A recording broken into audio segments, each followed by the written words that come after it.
115편 4절부터 8절까지 말씀을 같이 읽도록 할까요? 같이 읽겠습니다. 시작. 그들의 우상들은 은과 금이요 사람이 손으로 만든 것이라. 입이 있어도 말하지 못하며 눈이 있어도 보지 못하며 귀가 있어도 듣지 못하며 코가 있어도 냄새 맡지 못하며 손이 있어도 만지지 못하며 발이 있어도 걷지 못하며 목구멍이 있어도 작은 소리조차 내지 못하느니라. 우상들을 만드는 자들과 그것을 의지하는 자들이 다 그와 같으리로다. 아멘. 그런데 인간은 누구든지 무엇인가 누군가를 숭배하고 또 예배하는 존재가 인간입니다.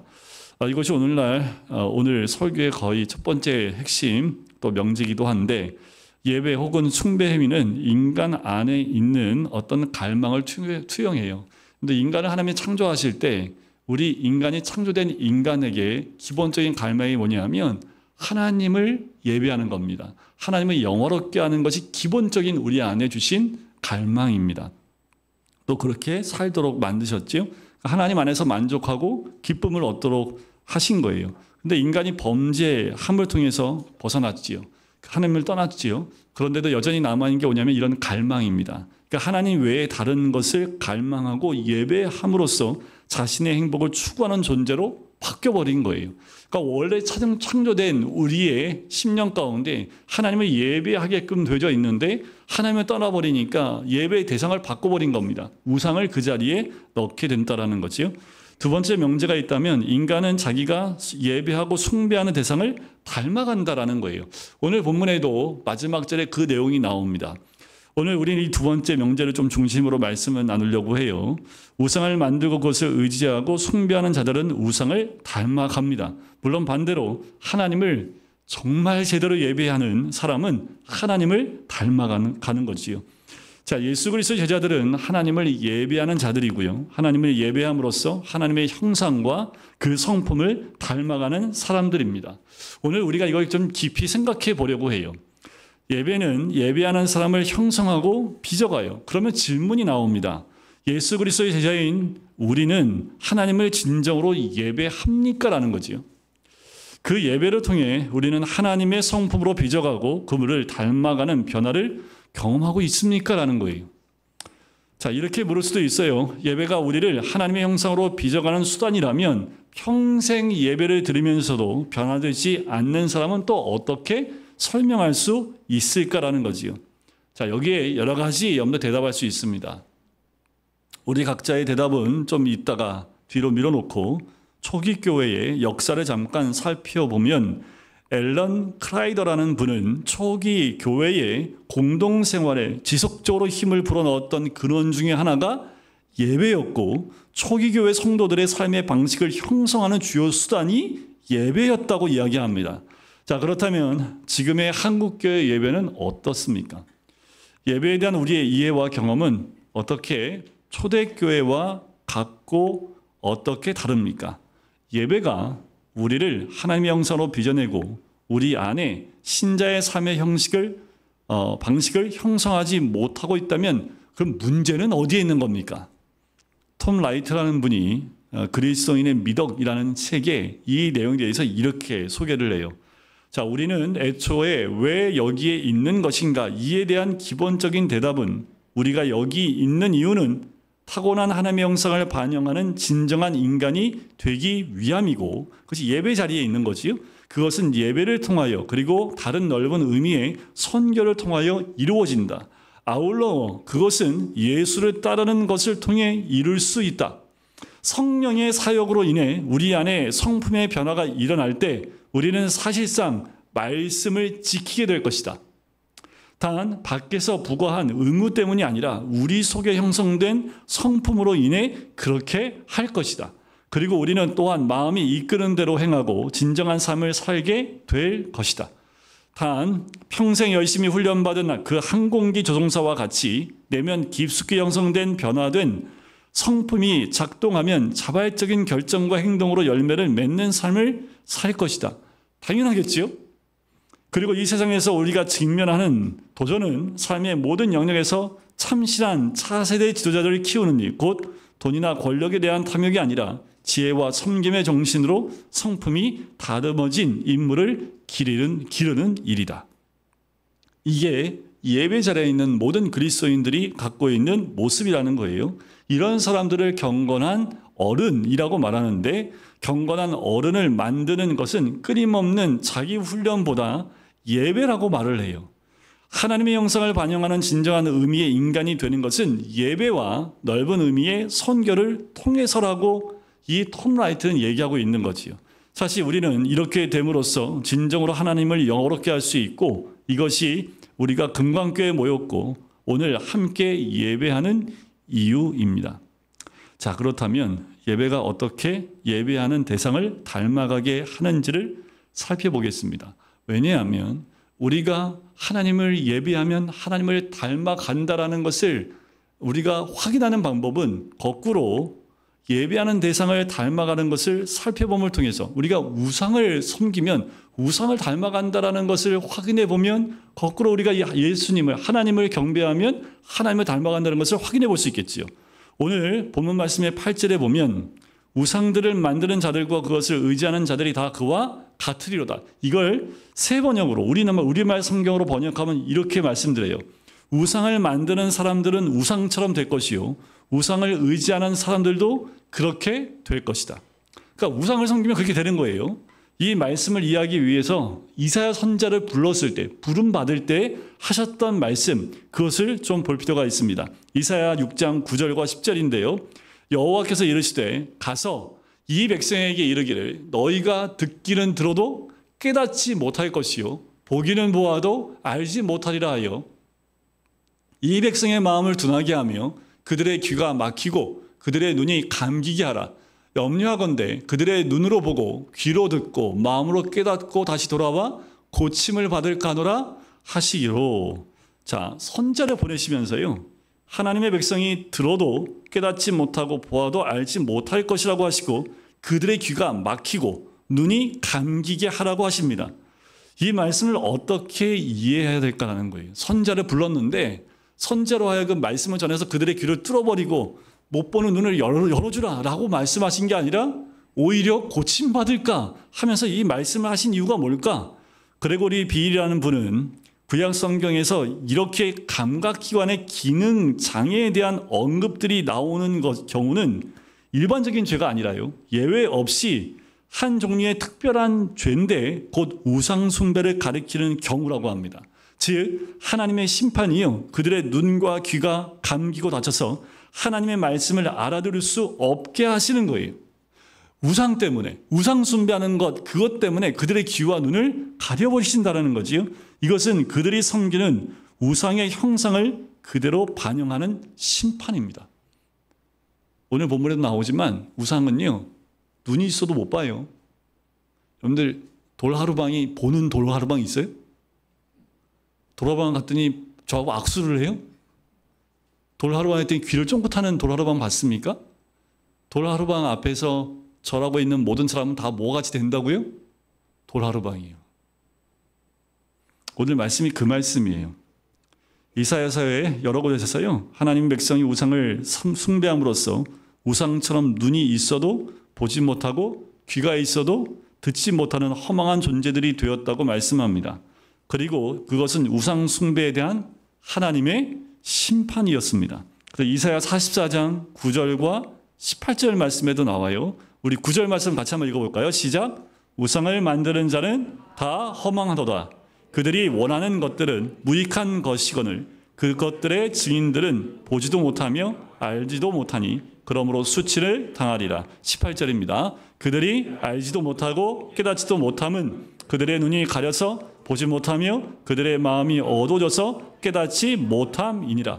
자, 여러분에게 소개할 성경의 시 하나가 있어요. 그게 누구냐 하면 로세처입니다. 로세처 다 아시죠? 로세처. 로세에게 처가 있었어요?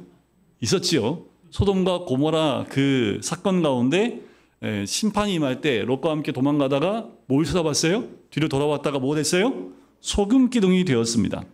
돌아보지 말라는 말씀은 세상, 바로 소돔에 자신들의 궁극적 안락을 걸었던 삶에 더 이상 미련을 두지 말라는 뜻이었는데, 돌아봄으로써 그녀는 자신의 우상이 소돔과 소돔에 있는 것들이라는 사실을 입증하기 위해서 그냥 소금 기둥이 된 게 뭐예요? 그냥 우상이 돼버린 거예요. 그게 심판입니다. 실제로 고고학적 발굴에 의하면 소돔의 자리로 밝혀진 지역은요, 자체가 소금산이었답니다. 자, 우상은 무엇입니까? 우상은 하나님 외에 내가 헌신하는 대상입니다. 우상은 궁극적인 안락을 위해 내 마음에 붙잡는 대상이에요. 하나님이 아닌 어떤 존재를 위해 어떤 대가도 지불할 수 있다면 그것이 우상입니다. 그것을 얻기 위해 인생의 젊음과 열정을 다해서 쏟아붓고 시간과 노력을 투자합니다. 그것을 위해 살고 그것을 예배의 대상이 되지요. 그것만 있으면 행복할 것이라고 여기고 그것이 없어서 불행하다고 느끼는 그것이 바로 우상입니다. 여러분들 어떤 것이 있어요? 여러분들 그것 있으면 행복할 것 같아요. 근데 가졌더니 행복하지 않아요. 그런 것들이 우상으로 우리 삶 가운데 굉장히 많은 부분을 차지하고 있다는 거지요. 오늘날 많은 사람들은 그 많은 사람들에게 돈과 재산이 우상이고요. 권력 혹은 성을 포함한 쾌락이 우상입니다. 인기와 명예가 우상이 되기도 해요. 굉장히 무섭습니다. 이것은 오늘날 이 세상에 왜 더 고상하고 더 교양이 있으며 더 좋은 인격을 가진 사람들이 적은지, 왜 그토록 천박한 사람들이 많은지 그 이유를 설명해 주고 있는 거예요. 시대가 이렇게 발전하고 사람들이 도덕적으로 더 성품이 좋아졌다고 하는데 왜 더 천박해집니까? 그들이 섬기고 있는 우상들이 그와 같은 존재이기 때문에 그래요. 사람들은 자신들이 숭배하는 우상, 곧 돈과 성공과 권력과 모든 우상들을 닮아가기 때문입니다. 오로지 권력만을 추구하는 정치인들이나 돈을 숭배하는 사람들이 자신들이 섬기는 우상처럼 천박하게 변하기 때문에 그래요.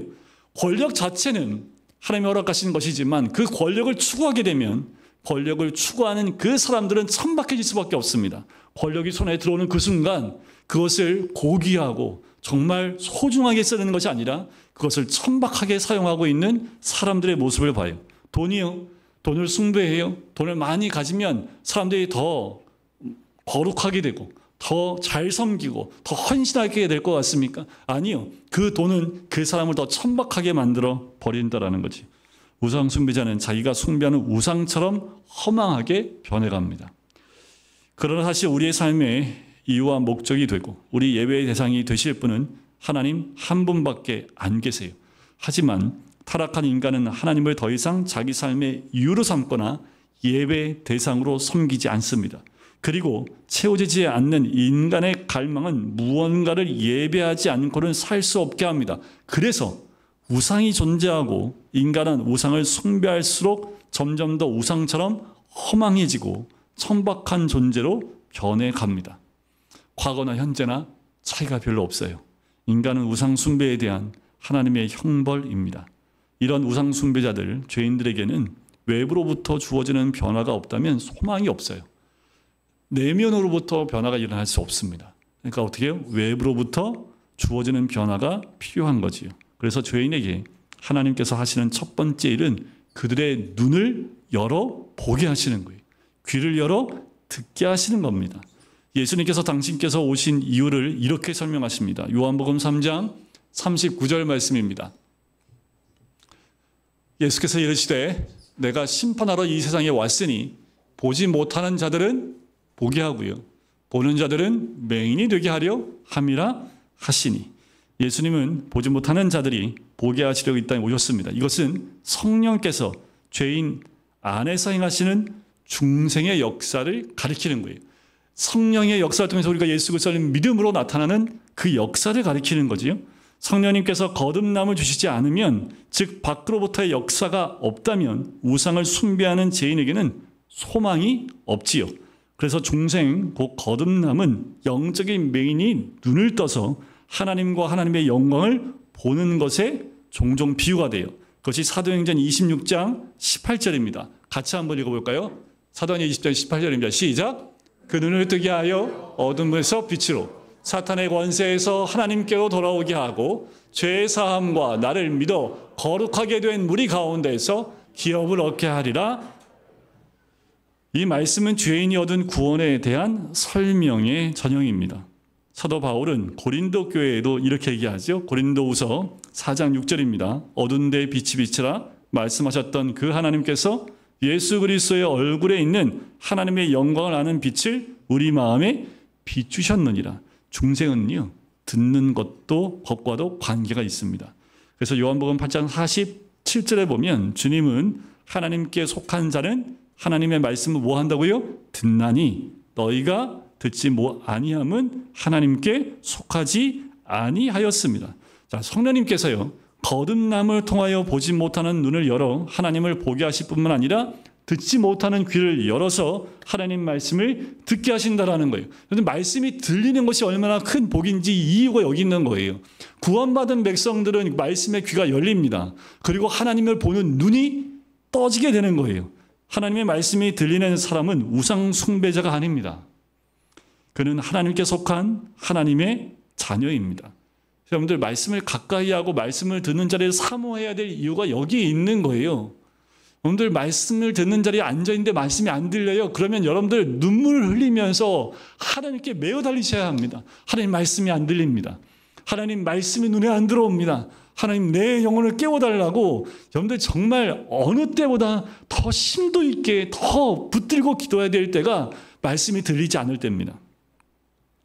이렇게 하나님께서 우상을 숭배하는 죄인들의 감기 눈을 뜨게 하시고 닫힌 귀를 열어주신 뒤에 참된 예배가 시작이 되는 거예요.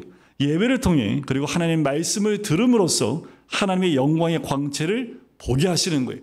여러분들, 예수 믿었더니 막 눈에 영안이 확 띄어가지고 천사들이 날는 게 막 보이고, 이건 아니라는 거예요.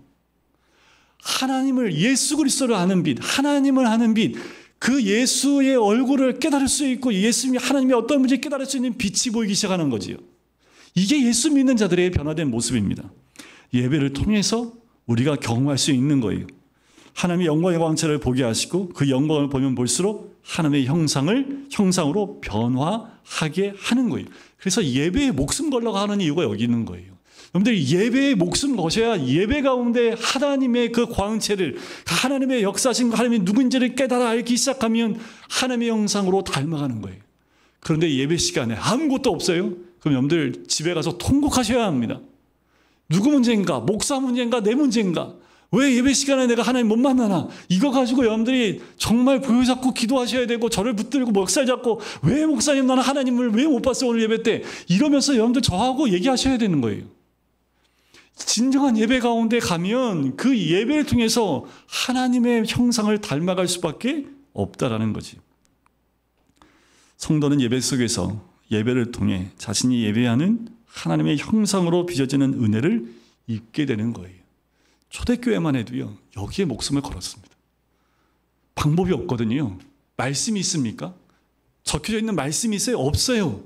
예배에 나와야지 말씀이 들어요. 근데 그 예배 시간에 나오는데 말씀이 안 들려요. 그러니까 어떻게 살아요? 목숨을 걸지요. 그 사람들은요, 초대교회에 교회에 모였던 사람들은요, 목숨 걸었습니다. 여러분들 지금 아프리카 가보세요. 여러분들 예수 믿는 그 아프리카 사람들은요, 24시간 뛰면서 찬양합니다. 말씀을 1시간 전하면요, 또 붙들어다가 왜 1시간밖에 안 전해주냐고 선교사님들이 갔다가, 그러니까 목사님들이 아프리카에 답사가면요, 도망쳐 나온답니다. 왜 목사님은 1시간밖에 말씀 안 전해주냐고. 우리 이 말씀 들으려고 몇 날 며칠을 걸어서 여기 모였는데 목사님 어떻게 1시간밖에 말씀 안 전해주냐고. 와, 그러면 목사님들 어떻게 해요? 말씀 전해달라는데. 1시간이 뭐예요? 2시간, 3시간 진이 다 빠지도록. 그런데 그 말씀을 듣고 있는 그 성도들은요, 앉아있지 못하고, 그 외에들 그 흑인들 예배드리는 모습이죠. Yes, Jesus. 무슨 막 옆에서 막 아멘 하면서 막 Yes, Jesus 막 이 소리가 나는데 정신이 하나도 없잖아요. 근데 말씀 전하신 분은 계속 말씀 전해요. 말씀이 들리니까 반응을 해요. 여러분들, 말씀은요, 예배는요, 점잖은 것이 아니라 하나님을 만나는 장소가 되어야 합니다. 하나님 만나야, 예수님이 누군지 알아야 예수님을 닮아갈 수 있는 거지. 우리는 신자들에게는 너무나도 익숙한 예배에 대하여 다시 생각할 필요가 있어요. 정말 성경이 가르치는 예배를 알고 있으며 그런 예배를 매주일 드리고 있는가? 어떻게 신자가 예배를 통해 하나님의 형상으로 변화되어 가는가? 신자의 거룩한 변화는 양질의 제자 훈련이나 하나님을 아는 지식이 쌓여감에 따라 형상으로 변화되는 것이 아닙니까? 그런데 예배가 예배자를 하나님의 형상으로 변화시킨다는 말을 우리는 경험적으로 알고 있느냐라는 거예요. 우리는 얼마나 경험했냐라는 거예요. 저도 이 말씀을 준비하면서 참 부끄러운 것이 이 예배를 수없이 드리는데 이렇게 예배를 드렸음에도 불구하고 하나님의 형상과 모습으로 변화되지 못하고 있는 이 문제는 어디에 있냐라는 거지요. 그래서 마르바던이라는 분은 예배를 시간 낭비라고 얘기합니다. 신자라면 일평생 매주일 정한 시간에 모여 예배를 드립니다. 하지만 이를 통해서 실질적으로 얻는 것이 없습니다. 그래서 예배는 시간 낭비라는 것입니다. 여러분은 평생 얼마나 많은 시간을 예배에 쏟으셨습니까? 기독교 신앙에서 예배가 하나님께 점수를 따는 데 도움이 되거나 우리의 존재 가치를 드높여주는 것도 아니지 않습니까? 그저 뭔가 신성하고 거룩한 느낌을 얻기 위해서 예배를 드린다면 그것도 예배의 근본에 맞지 않는 것이 아닙니까? 결국 우리가 예배를 드리는 단 한 가지 이유는 하나님께서 예배를 받으시기에 합당하시다는 겁니다. 그래서 마르바던은 이렇게 얘기합니다. 예배는 시간 낭비다. 그러나 참 고귀한 시간 낭비이다. 예배는 우리를 그 가운데 우주의 왕이신 하나님의 고귀한 광위에 빠져들게 하기 때문이다. 예배는 하나님의 임재를 다른 사람과 함께 누릴 수 있는 기회, 우리의 시간에서 벗어나 하나님 나라의 영원한 목적에 들어가게 하는 기회이다. 하나님의 영혼에 들어갈 수 있는 유일한 방법은 바로 예배 자리에 있는 겁니다. 바로 이 시간이 하나님의 그 거룩하고 고귀하고 영원한 시간 가운데 함께 있을 수 있는 유일한 시간이 바로 예배의 시간이라는 거예요. 그 결과 우리는 변한다. 우리의 변화는 우리가 하는 어떤 일 때문이 아니라 우리가 집중하고 복종하는 대상인 하나님께서 자신을 계시함으로써 우리를 변화시키는 것이다. 오늘 한번 생각해 보세요. 예배는 하나님의 무한한 광대하심과 숭고하심과 광채를 경험하며 놀라고 또 놀라는 거예요. 오늘 놀라운 예배를 몇 번이나 경험하십니까? 무한하신 하나님의 광채를 보는 사람들은 그 영광의 광채에 압도당하지 않을 수 없지요. 예배는 그 놀라움과 신비의 영광 속으로 뛰어 들어가는 것이 예배입니다. 문제는 이것입니다. 우리는 하나님의 깊은 신비에 대해 아는 바가 너무나 적고 그래서 기대조차 하지 않는다라는 거예요. 그래서 하나님을 알아야 됩니다. 하나님을 알아야 만나도 하나님이 어떤 분인지 알지요. 만났는데 하나님을 모르기 때문에 그 하나님이 어떤 분인지도 만났음에도 불구하고 경험치 못하는 거예요. 우리 안에 하나님을 향한 예배에 불을 당기는 것은 하나님과 하나님께서 하신 일에 담겨있는 그 풍성하신 신비에 있습니다. 우주의 왕이신 광대하고 무한하신 하나님의 신비에 대한 우리의 무관심은 대체로 우리의 무지에서 기인을 합니다. 우리가 하나님을 얼마나 깊이 아느냐에 따라서 깊이 있는 만남이 있습니다. 얼마나 폭넓게 주님을 알고 있느냐에 따라서 그 넓으신 주님을 만날 수 있는 거지요. 하나님을 예배하려면 하나님을 더 깊이 알아야 합니다. 하나님을 아는 지식만이 하나님의 신비에 대한 우리의 기대를 만들어내기 때문입니다. 하나님이 천지를 창조하셨습니다. 이걸로 끝나는 것이 아니라 천지를 창조하셨다는 그 신비를 더 깊이 알면 알수록 여러분 그 하나님, 신비로우신 하나님을 더 깊이 만나고 경험하면서 그 하나님을 보고 따라가고 또 그 형상을 닮아가게 된다는 거지요. 여러분 우리의 예배의 문제가 무엇인지 발견하셨습니까? 우주의 왕이신 하나님, 그 무한한 광대하신 하나님의 신비에 대한 무지와 무관심, 그리고 하나님에 대한 우리의 무지는 우리의 예배를 무미 건조한 형식과 지켜야만 하는 의무 이상이 되지 못하게 합니다. 그런데 관심 있는 건요, 여러분들 밤새서 찾아가면서 그것을 알아갑니다. 그런데 여러분들 밤새면서 하나님이 어떤 분인지 알아가 본 적이 있으십니까? 우리가 무엇인가 알고 싶고 무엇인가 얻고 싶을 때는 내 시간을 송두리째 써도 아깝지 않을 만큼 다 쏟아부어요. 내가 하고 싶은 일에는 그렇게 알아가고 싶어하고 배워나갑니다. 이것을 하면 돈이 나와요. 하게 됩니다. 그런데 우리는 하나님을 아는 일에 그렇게 힘을 다해 본 적이 있습니까? 우리가 매주일 드리는 예배는 어때요? 우리는 어떤 기대로 오늘 이 예배에 참여하고 있습니까? 하나님의 신비에 대한 어떤 기대와 떨림이 우리 가운데 있기는 합니까? 그리고 하나님을 아는 우리의 지식은 어떻습니까? 무한 광대하신 하나님의 신비에 대한 우리의 무관심과 기대 없음, 그리고 그 하나님에 대한 우리의 지식의 천박함 내지는 자기 중심적 이해와 오해들은 결코 참된 예배로 우리를 인도하지 못합니다. 정말 무서운 일은 여기서 발생을 하지요. 사람들은 자기가 하나님을 예배한다고 생각하지만 그 예배는 천박한 우상 숭배에 지나지 않은 악행이 되고 마는 거지요. 그 예배에는 성경에 계시된 하나님이 계시지 않습니다. 그리고 하나님을 아는 참된 지식이 빚어낸 하나님의 신비에 대한 기대도 없어요. 거기에는 자신의 얄팍한 지식과 머리로 규정하고 투사한 자기가 만들어낸 신만이 있을 뿐입니다. 그것은 이 시대에 우리가 만들어낸 또 다른 우상입니다. 거기에는 신을 조종하여 자기 뜻을 이루고 싶어하는 우상 숭배자들과 우상 숭배의 행위만 존재할 뿐이지요. 이것이 바로 구약시대 이스라엘 백성에게 비자에게 일어났던 일들입니다. 바로 이 시대에도 번영신학이라는 것을 통해서 이 땅 가운데 한국교회가 하나님의 심판을 초래했던 구약시대 이스라엘 백성과 조금도 다르지 않은 모습을 똑같이 답습하고 있다는 거예요. 그 결과 하나님의 성품으로 빚어진 백성은 보이지 않게 됩니다. 왜 성도들이요? 가만히 생각해 봐도요. 과거에 우리 어르신들이 그렇게 힘들고 어려운데도 예수 믿으면 달라졌다는 얘기를 들어요. 왜 그럴까요? 삶이 달라집니다. 말이 달라져요. 성령이 함께하는 사람은요, 제일 먼저 말이 달라집니다. 그리고 표현이 달라지기 시작을 해요. 우리가 하나님을 믿는 세월만큼, 우리가 예배에 쏟아진 시간만큼 우리는 하나님의 복된 성품으로 빚어져 왔는지 우리 자신을 돌이켜봐야 합니다. 과연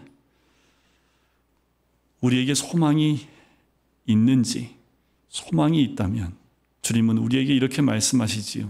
너희가 나를 따라오는 제자들이 되려고 한다면 너희는 먼저 참된 예배자가 되어야 한다라는 겁니다. 우리의 예배가 우상 숭배가 되지 않으려면 우리는 우리가 예배하는 하나님을 더 알아야 돼요. 마음을 다하고 목숨을 다하고 뜻을 다하고 힘을 다하여 주 너희 하나님을 사랑하라고 말씀하셨는데, 뜻을 다하고 라는 그 말은 지성을 최대한도로 사용하라는 말씀입니다. 하나님께서 주신 지성을 사용하여 하나님을 아는 일에 힘을 쏟아 부으라는 말씀이에요. 하나님을 더 깊이 만나시길 원합니다. 더 깊이 만나시려면 그 하나님을 아셔야 합니다.